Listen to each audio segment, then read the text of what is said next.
दोस्तों इस वक्त जो हमारे हाथ में लैपटॉप हैं ये एप्पल टेक्नोलॉजी है, ये एप्पल का ब्रांड है और इसकी हम रिव्यू करने जा रहे हैं। दोस्तों ये कौन सा लैपटॉप है, सबसे पहले हम आपको ये बताएंगे कि ये है मैकबुक एयर 2015 मॉडल का ये लैपटॉप है जो कि कोर i5 5th जनरेशन का है और इसमें आप लोगों को 4 GB रैम के साथ 256 GB SSD मिल जाता है। नॉर्मली दोस्तों इसमें आप लोगों को 8 GB भी मिलता है, पर वो ओरिजिनल कंडीशन में नहीं होता, उसको खोल करके 8 GB बना दिया जाता है।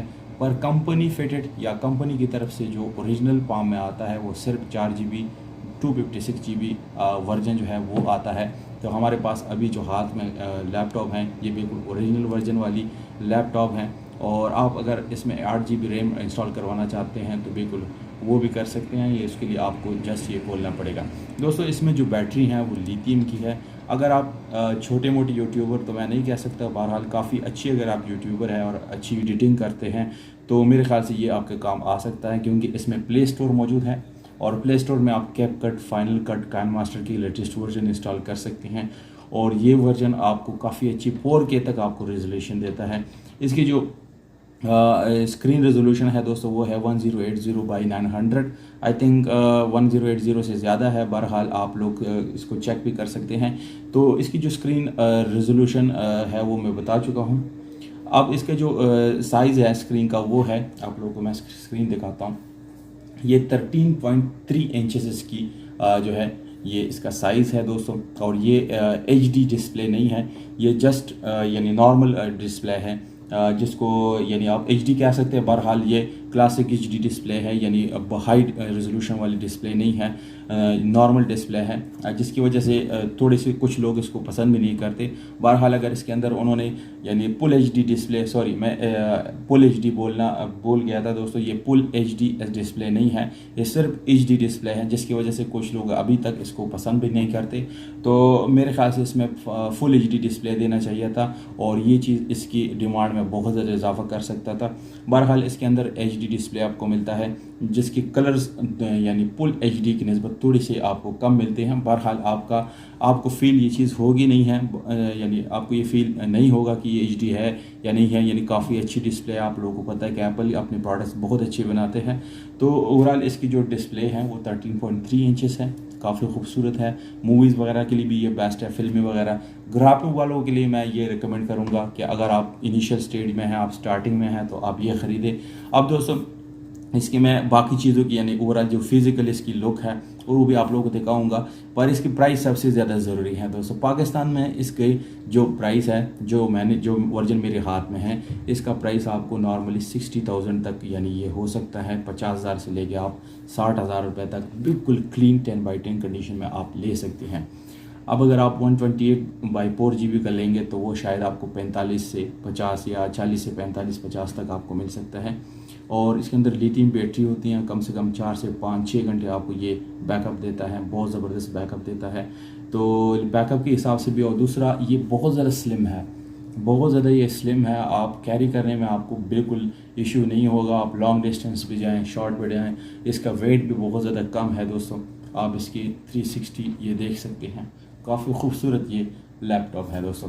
तो ये स्पेसिफिकेशन साथ साथ इसलिए बता रहा हूँ कि आप स्पेसिफिकेशन भी जान जाएं और लैपटॉप की असल रिव्यू भी आप लोगों को मिल जाए। ज़्यादातर लोग दूसरी चीज़ें डिस्कस करते हैं, पर जिन ज़्यादातर लोगों को जो यानी बेसिक चीज़ें चाहिए होते हैं वो छोड़ देते हैं, जबकि बाकी चीज़ों में घुस जाते हैं।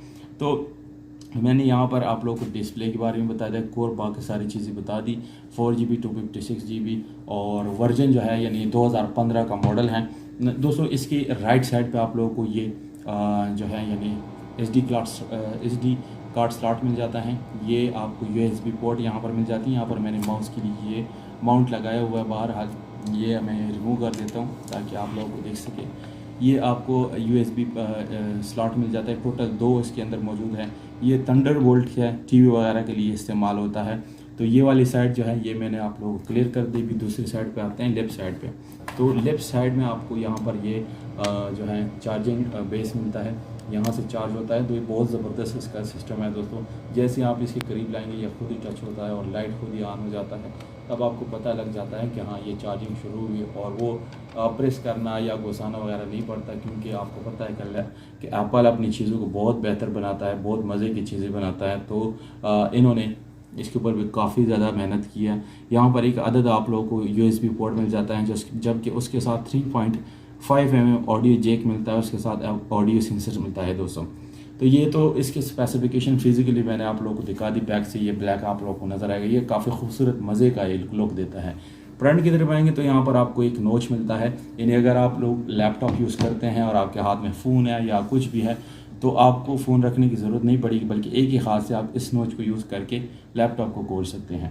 तो ये चीज़ें जो है बहुत मज़े की होती हैं, और आप लोगों को पता है कि जो एप्पल है वो अपनी प्रोडक्ट्स को बहुत ज़्यादा बेहतर बनाता है, बहुत कोशिश करते हैं कि वो अच्छी से अच्छी बनी, ताकि जो कस्टमर की डिमांड्स होते हैं वो उसी की जो यानी रिक्वायरमेंट है उसकी पूरे उतरे। दोस्तों स्क्रीन के ऊपर मैंने बात की, अब जो है ये जो इसकी एजेस है साइड पे, ये तकरीबन हाफ या 1 इंच की एक साइड पे जो दूसरी साइड पे भी आपको एज काफ़ी बड़ा मिलता है। तो ये जो एजेस है इसकी वजह से इस लैपटॉप की साइज़ थोड़ी सी बढ़ जाती है। यानी अगर आपके पास 14 इंच वाली लैपटॉप है तो आप समझे कि ये उस तरह का आपको इसका साइज़ मिलता है, यानी शायद उससे थोड़ी सी छोटी हो या उस तरह का ही हो, पर हाल जो 14 इंच का साइज़ आपको मिलता है स्क्रीन का, तो समझ लीजिएगा कि ये लैपटॉप 14 इंच का ही है, क्योंकि इसकी एजेस काफ़ी बड़ी बना दी गई है दोस्तों। अब कीबोर्ड की बात करेंगे तो इसमें आप लोगों को दोस्तों कीबोर्ड में सबसे पहले आपको जो है यानी ऑन अप बटन मिल जाता है। उसके अलावा ऑडियो और ब्लॉक यानी ऑडियो ब्लॉक करने का भी आपको एक अदद बटन मिल जाता है। स्टीरियो यानी फॉरवर्ड बैकवर्ड की भी बटन मौजूद है, इसमें कोई नंबर वगैरह मौजूद नहीं है। इसके अलावा दोस्तों हम अगर कीबोर्ड की तरफ आएंगे तो इसके अंदर कोई भी ऐसे ऑप्शन नहीं है जो कि एक लेटेस्ट यानी टेक्नोलॉजी में मौजूद है और यहाँ पर मौजूद नहीं है। ऐसे कोई कुछ भी नहीं है बल्कि इसका जो सॉफ्टवेयर है वो भी बिल्कुल अपडेटेड होता है। अब दोस्तों यहाँ पर हम अगर इसकी कीबोर्ड की बात करेंगे तो ये बैकलाइटेड कीबोर्ड है, जिसके लिए यहाँ पर कंट्रोल आपको मिल जाता है। इसके अलावा दोस्तों इसके अंदर काफ़ी ज़्यादा और भी फीचर मौजूद हैं, जिसको यानी अगर हम बहुत ज़्यादा डिस्कस करने जाएंगे तो मेरे ख्याल से ये वीडियो 15-20 मिनट हो जाएगी। बहरहाल जो मेन बड़ी फीचर्स हैं वो मैं आप लोगों को बताता हूँ कि इसकी जो डिस्प्ले है उसकी लाइटिंग के लिए भी अलग से इन्होंने एक बटन रखा हुआ है, और काफ़ी अच्छी तरीके से यानी आप लोगों को पता चल सकता है कि हाँ ये बटन ये इस चीज़ के लिए है, और काफ़ी विजिबल यानी इसका कीबोर्ड है। अब दोस्तों नरम ये जो कीबोर्ड है यानी इसका जो प्रेसिंग है ये काफ़ी ज़्यादा नरम है। अगर आप टाइपिंग करते हैं या आप काम करते हैं तो आपको ये बिल्कुल भी तंग नहीं करेगा, बल्कि बहुत अच्छा आपको मज़ा आएगा इस पर काम करके।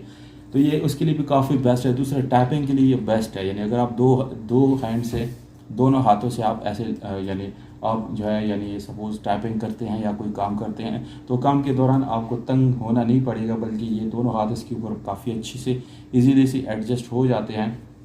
और दोस्तों इसमें आप लोगों को जो पेड है वो नहीं मिलता, मैं पहले बता चुका हूँ, पर नम पेड की जगह यहाँ पर वो मौजूद है, यानी 1 2 3 का जो ऑप्शन है वो यहाँ पर मौजूद है। अब ये जो चीज़ है दोस्तों ये नम पैड का मतलब है कि नंबर के लिए अलग से एक सेक्शन होता है, वो इसके अंदर मौजूद नहीं होता, बल्कि यहाँ पर जो दोस्तों ये क्लिकिंग बटन है जैसे कि नॉर्मल लैपटॉप्स में होता है, इसको नम पैड बोलते हैं दोस्तों। और इसको आप लोग जो है यानी प्रेसिंग वाली एरिया भी कह सकते हैं। बहरहाल नाम मैं भूल गया इस वक्त, आप लोगों को पता हो तो मुझे कमेंट सेक्शन में ज़रूर बताएं। वीडियो में थोड़ी सी छोटी मोटी गलतियाँ होती रहती हैं, आप लोग कमेंट सेक्शन में बता सकते हैं कि मैंने कोई गलती की तो मुझे बताइएगा, ताकि मैं उसको करेक्ट कर सकूँ, क्योंकि दोस्तों हम भी सीखते हैं, आप भी सीखते हैं, तो इंशाल्लाह ज़रूर आप मुझे ज़रूर बताएं। यहाँ पर आपको यानी राइट लेफ्ट का प्रेसिंग के लिए ये सिस्टम मिल जाता है, और ये बहुत अच्छा स्मूथ भी है, यानी बहुत मज़े का स्मूथ सिस्टम है। यानी ये नहीं कि दूसरे लैपटॉप की तरह उसको बार बार ऐसे खींचना, नहीं दोस्तों, यहाँ पर बहुत स्मूथ उन्होंने रखा हुआ काफ़ी अच्छी से दोस्तों। अब दोस्तों इसके साइकिल्स के ऊपर मैंने बात नहीं की, बैटरी की तो मैंने आप लोगों को बता दिया कि ये लिथियम बैटरी हैं दोस्तों। लिथियम बैटरी और नॉर्मल बैटरी में काफ़ी फ़र्क होता है। लिथियम की बैटरी बहुत महंगी भी होती हैं और लॉन्ग लास्टिंग होती हैं, और आपको ये बहुत अच्छा बैकअप भी देता है। तो ज़्यादातर जो आईफोन है, जितने एप्पल के प्रोडक्ट्स हैं, उन सब में लिथियम की, बल्कि आजकल तो नॉर्मल ये टेक्नोलॉजी जितनी भी आगे जा रही हैं उन सब के अंदर आपको लिथियम ही बैटरी ही मिलती है दोस्तों। तो उसके अंदर भी लिथियम बैटरी मौजूद है, जिसका साइकिल 88 है, आई थिंक 84 है।